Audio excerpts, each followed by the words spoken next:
Saya Haris Chandra, juga sebagai pengurus Wakil Ketua Umum Perhimpunan Inti, satu organisasi Tionghoa yang terbesar di Indonesia.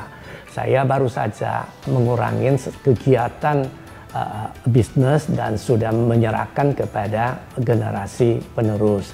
Sehingga saya sekarang lebih banyak waktu atau senang untuk berkecimpung ikut dalam kegiatan kebudayaan ketionghoaan. Saya mempunyai 3 anak, 2 laki, 1 perempuan, dan sudah punya 5 cucu. Cucu laki 3, cucu perempuan 2. Nah sekarang singkat kata saya cukup merasa bahagialah apa yang saya sedang menikmati saat ini.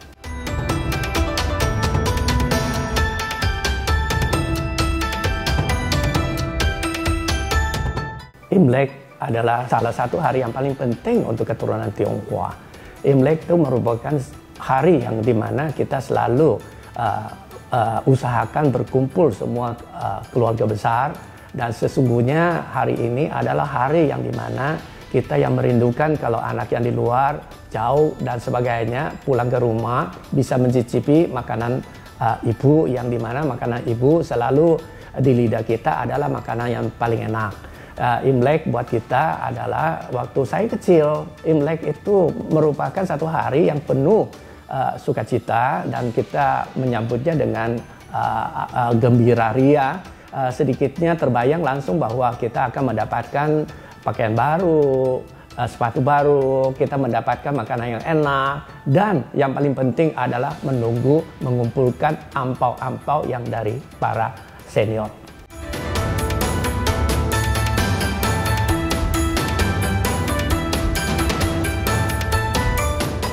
Menjelang Imlek, satu hal yang kita harus lakukan yaitu pembersihan rumah. Pembersihan rumah itu ada maknanya, di mana kearifan dari nenek moyang kita bahwa Imlek kita satu kemenangan, artinya memasuki satu tahun baru yang dimana ada satu spring mulai akan bekerja dengan baru. Dan di situ kita mengharapkan bahwa kita akan kedatangan dewa keberuntungan. Dan di cerita orang tua bahwa dewa keberuntungan tidak suka tempat-tempat kotor.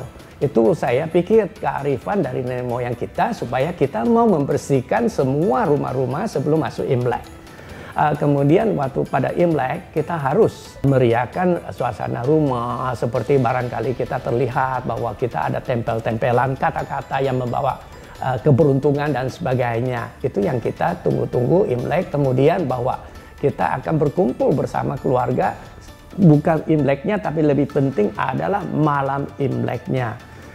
Kalau kita melihat bahwa banyak pernik-pernik seperti kalian lihat, ada pernik yang dimana seperti kaitan itu simbol ketionghoaan, dimana kalau bahasa Tionghoa itu namanya cie. Cie itu kalau dalam bahasa Indonesia adalah kaitan, atau bahasa Inggrisnya ada knop. Knop itu artinya bahwa kita satu keluarga kecil, kita perlu unity. Jadi kita akan harus merekat kebersamaan dalam satu keluarga.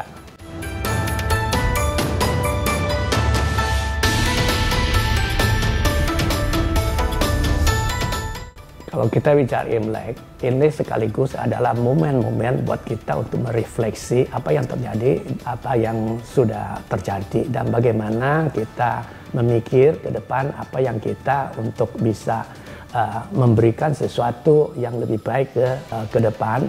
Dan Imlek ini adalah satu momen di mana kita menunjukkan bahwa laku bakti kepada orang tua itu maha penting. Laku bakti karena kita adalah sesuatu di keluarga Tionghoa itu sangat adalah utama. Saya diajarkan dari orang tua bahwa janganlah kamu bekerja sama kepada orang atau teman yang ajak kamu kerja sama kalau kamu melihat mereka melakukan sesuatu yang tidak bakti kepada orang tua. Karena yang hal-hal begitu kita akan, orang tua sendiri kalau anak itu melakukan sesuatu yang tidak baik, tentu dia akan melakukan sesuatu yang tidak baik juga kepada kamu. Nah, ajaran orang tua saya bahwa kita bagaimana agar supaya kita, keberadaan kita yang tua itu merasa nyaman dan aman. Dari kita ke vertikalnya nyaman dan aman, dan ke horizontalnya kita pertemanan, kita ada kepercayaan, dan kepada yang junior kita akan bisa direspek dan dihormati dan dikenang. Dihormati saja tidak cukup, karena kita perlu dikenang. Karena hormati banyak hal yang kita bisa melihat. Saya hormat dengan saya punya mantan bos, tapi belum tentu artinya saya akan mengenang beliau. Itu mengenang itu artinya kita telah memberikan sesuatu yang memang bermanfaat untuk orang dan sekitarnya.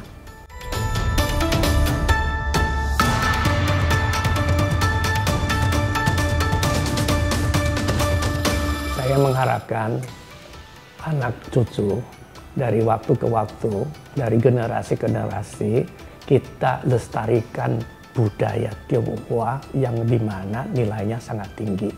Karena satu budaya, satu bangsa, satu etnik atau masyarakat, kita perlu ada satu budaya yang sangat kuat, baru bangsa ini, masyarakat ini dan keluarga ini bisa semakin mapan dan semakin maju dan membawa manfaat kepada dunia.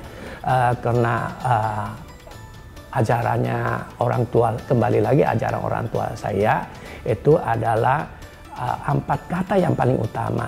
1, benahi diri sendiri. 2, membina keluarga yang baik. 3, baru kita mengurusi masyarakat, bangsa dan lain-lain. 4, baru kita bisa mencapai dunia yang harmoni. Kalau dalam bahasa Mandarinnya adalah 修身齐家治国平天下. Dan proses ini tidak bisa kita berbalik-balik. Tidak bisa anak saya mengatakan, saya mau berbakti kepada negara ini, tapi rumah tangga dia sendiri berantakan. Dia sendiri dia sendiri kelakuannya berantakan. Jadi tidak bisa. Saya mau pesan sama anak cucu, perhatikan, yaitu pertama, benahi diri sendiri. 2, binalah keluarga yang benar. 3, baru kita mampu untuk memberikan kontribusi kepada masyarakat. 4, mengharapkan dunia mencapai keharmonisan yang baik.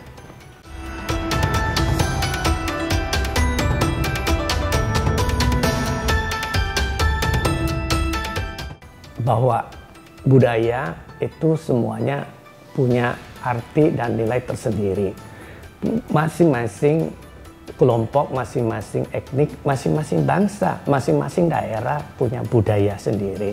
Budaya kita harus saling menghargai dan kita saling bertukaran silang budaya ini untuk lebih mengenal dari satu ke satu yang lainnya, sehingga kita bisa menuju apa yang dikatakan harmoni dalam keberagaman.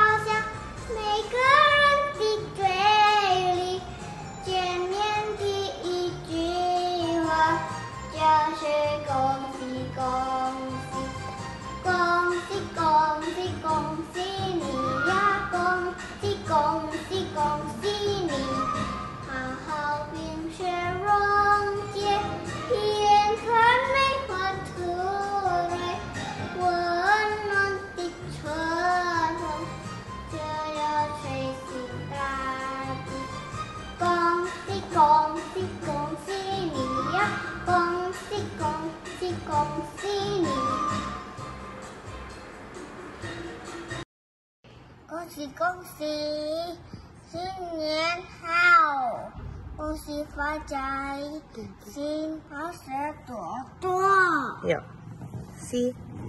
新年好，好，新年好，耶！祝福大家新年好，我们唱歌，我们跳舞，祝福大家新年好。Dalam kesempatan baik ini, saya mengucapkan selamat Imlek bagi yang merayakan. Dan Imlek sudah merupakan milik kita bersama. Sekaligus juga saya mengucapkan Imlek kepada seluruh masyarakat Indonesia dan masyarakat dunia di mana yang merayakan hari Imlek, hari yang baik ini. 祝大家身体健康，万事如意，年年进步，恭喜发财！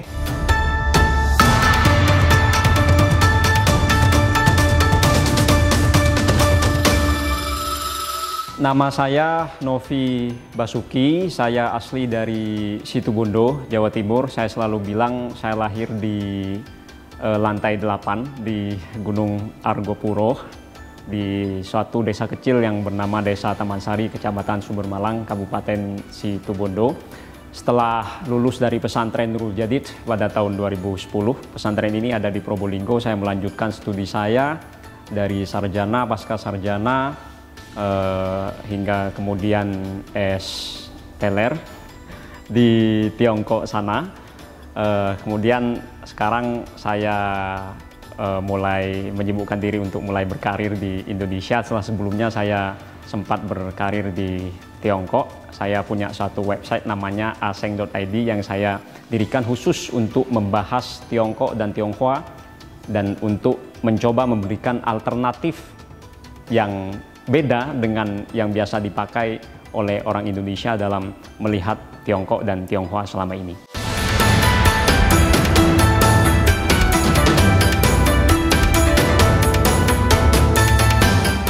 Banyak sekali orang yang bertanya kepada saya pertanyaan, kenapa sebagai seorang santri bisa tertarik untuk belajar kepada Tiongkok. Ini tidak hanya orang-orang dalam tanda kutip pribumi yang menanyakan seperti ini, bahkan orang-orang Tionghoa pun juga bertanya demikian. Karena selama ini dua komunitas ini acap dipandang berada dalam hubungan diametral. Kurang lebih kalau diumpamakan bagaikan air dan minyak yang tidak bisa bersatu. Cuma kalau kita mau menengok ke belakang, menengok kepada sejarah bahwa kita meyakini, saya sebagai muslim, itu ada suatu hadis yang dikatakan oleh Nabi Muhammad SAW yang menyatakan bahwa kita harus utlubul ilmah walau bisin. Kita harus belajar walau sampai ke negeri Tiongkok sana. Kenapa Rasulullah mensabdakan seperti ini? Saya yakin beliau sudah bisa melihat jauh ke depan bahwa di Tiongkok itu ada berbagai macam hal yang positif yang layak kita pelajari oleh orang Indonesia khususnya dan oleh muslim umumnya.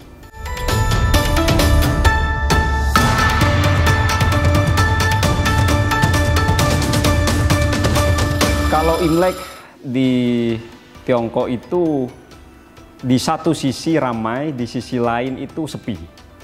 Ini mungkin keseimbangan yin dan yang. Ramai karena orang-orang mulai pulang kampung untuk merayakan perayaan Hari Raya Imlek ini. Sepi karena orang-orang berbondong-bondong untuk pulang kampung untuk merayakan perayaan ini. Jadi keduanya berpadu dengan seimbang. Nah, ketika pada hari raya Imlek itu tiba, ya mercon-mercon dibunyikan. Tentu kalau kita mau belajar mengenai legenda-legenda mengenai kenapa mercon itu sering dibunyikan pada Imlek, itu mungkin bisa kita rasakan di perayaan Imlek ini. Begitu ramai mercon-mercon disulut pada hari itu. Nah, coba saya sebagai mahasiswa di Tiongkok pada saat itu merasakan kesepian karena teman-teman saya itu pulang kampung semua. Dan di kampus, saya yang notabene tinggal di asrama kampus, itu juga kantin-kantin kampus tidak buka. Jadi saya kebingungan untuk mencari makan.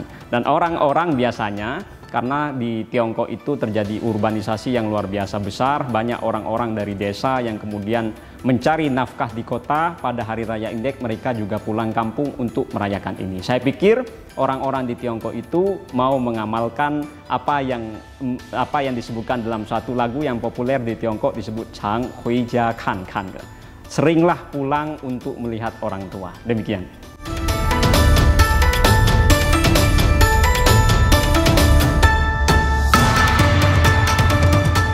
Saya merasakan bahwa Imlek ini kurang lebih sama dengan perayaan Lebaran di Indonesia bagi kaum muslim, di mana juga mengajarkan untuk minta maaf ke banyak orang, ke tetangga, kita saling berkunjung. Kalau Islam mengajarkan silrohimah, sambunglah silaturahmi. Nah itu di Imlek, pada perayaan Imlek itu juga dilakukan di Tiongkok sana. Anak harus sungkem kepada orang tua, dan tetangga yang di kanan kiri juga harus disambangi untuk juga memberikan pain ya namanya, untuk mengucapkan selamat hari raya Imlek dan lain sebagainya. Dan saya pikir tidak hanya Imlek, dalam tradisi Tiongkok klasik itu banyak hal yang patut kita pelajari dan akan menjadi satu hal yang sangat bermanfaat bagi kita untuk jika kita juga melaksanakan apa yang diajarkan dalam ajaran-ajaran Tiongkok klasik itu. Bisa dilihat di belakang, ini ada satu kalimat dalam aksara bahasa Mandarin, bacaannya Ren Yi Li Zhi Xin. Ini adalah ajaran Konfusianisme yang saya pikir ajaran ini juga sebenarnya 11-12 banyak kemiripan-kemiripan atau bahkan kesamaan-kesamaan dengan ajaran Islam. Misalnya Ren ini adalah mengajarkan kita untuk berlaku welas asih. Yi mengajarkan kita untuk loyal, untuk setia kawan. Ren Yi Li mengajarkan kita untuk taat kepada tata susila. Kita harus berlaku akhlakul karimah katanya dalam ajaran Islam. Kita harus bisa menjalankan tata krama sopan santun antara sesama. Kemudian C ini adalah kita harus bersikap arif dan bijaksana. Sin ini yang terpenting juga, kita harus bisa menjadi orang yang layak, yang bisa dipercaya. Demikian.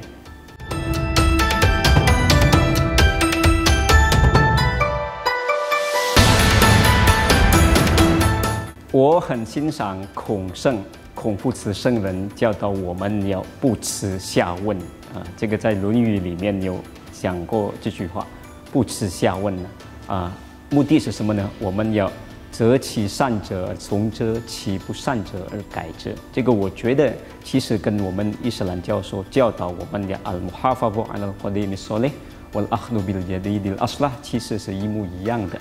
saya artikan dulu ya. Saya sangat menyukai apa yang dipetuahkan oleh filsuf Konfusius yang mengajarkan kita supaya puci xiawen, tidak malu bertanya kepada orang yang bahkan dianggap tidak lebih tahu dibandingkan diri kita sendiri. Kemudian tujuannya untuk apa? Tujuannya adalah zhe qi san zhe cong zhe qi bu san zhe gai zhe.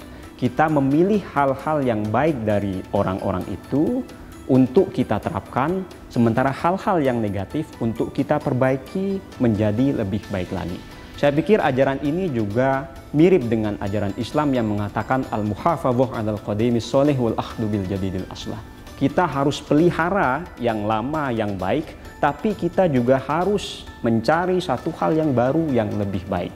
Ini harus saling melengkapi satu sama lain. Ini mengajarkan saya supaya kita bisa terbuka untuk menerima perbedaan, terbuka untuk belajar apa saja dan kepada siapa saja. Terima kasih.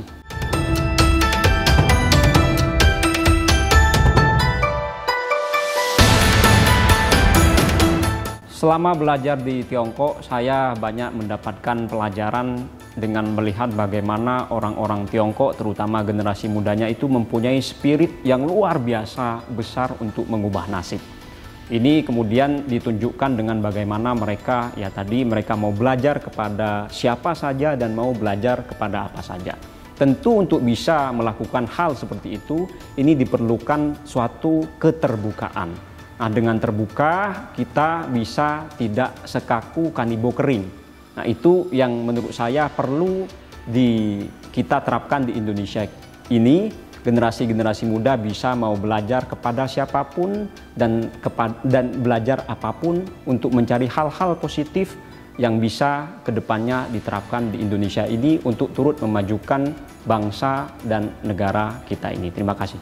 我在这里先给大家提前拜年了，祝大家新春快乐，身体健康，万事如意。谢谢大家。Selamat Tahun Baru Imlek. Semoga kita semua sehat, makin sejahtera, dan apa yang dicita-citakan tercapai ke depannya. Terima kasih.